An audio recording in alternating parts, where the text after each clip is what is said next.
Les gars, je dépose les armes. Je dépose les armes contre CR7. En toute honnêteté, hein, ça me fait mal de le voir comme ça. Ça me fait mal parce qu'en fait, derrière ces larmes, il y a tellement de sacrifices. Derrière ces larmes, il y a un professionnalisme sur 25 ans. Derrière ces larmes, il y a des années, des années, des années de travail. Derrière ces larmes, il y a une préparation mentale exceptionnelle, hors norme, limite inhumaine. Derrière ces larmes, il y a un amour pour le football, il y a une passion pour le football. Derrière ces larmes, il y a quelqu'un qui a donné sa vie pour le sport qu'on aime tous, le foot.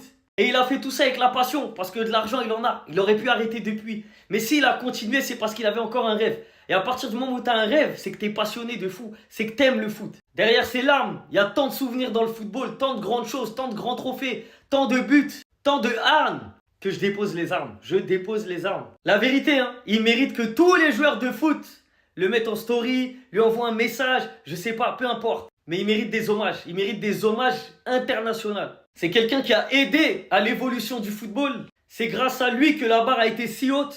C'est un modèle, c'est un exemple pour plein d'enfants, pour plein d'adultes, pour plein de footballeurs. Et ça fait mal de le voir comme ça. Ça fait mal. Après, bon, il y a un gagnant, il y a un perdant. C'est comme ça, c'est le foot. Mais s'il y a bien une chose qu'on ne pourra pas lui reprocher, c'est d'avoir mouillé le maillot. C'est d'avoir mouillé le maillot et d'avoir représenté son pays, le Portugal, son peuple.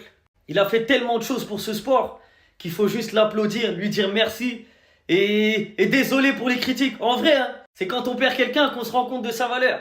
Mais Cristiano Ronaldo, en vrai, de vrai, on n'aurait jamais dû le critiquer. Personne d'entre nous, moi le premier. Mais les premiers, c'est les médias. C'est à cause des médias, tout ça. Alors oui, il n'est pas parfait, il n'a pas un style de jeu que tout le monde aime, etc. Il n'y a pas de souci. Mais la manière dont il a sacrifié sa vie pour ce sport, pour être le meilleur possible, chapeau, chapeau, chapeau.